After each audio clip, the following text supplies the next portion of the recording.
Mga kabayan, eto, magbigay lang tayo ng konting update kaugnay po sa nangyayaring aksidente na kung saan ay kinasawi nitong si dating DPWH sa UC Cabral.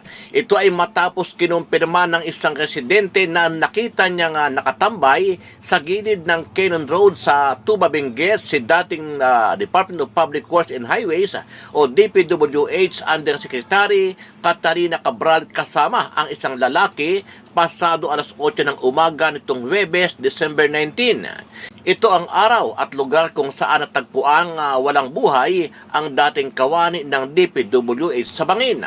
Ayon sa kanya, hindi karaniwang tinatambayan ng mga turista ang lugar dahil kurbada at delikado ito. Aniya, tila nag-selfie at nagmamasid lamang ang dalawa. Panoorin natin ang naging pahayag ng naturang testigo.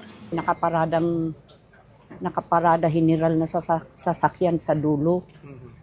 Tapos ang may taong dalawa na babae at saka lalaki na ewan ko kung anong ginagawa doon, nagse-selfie siguro o ano.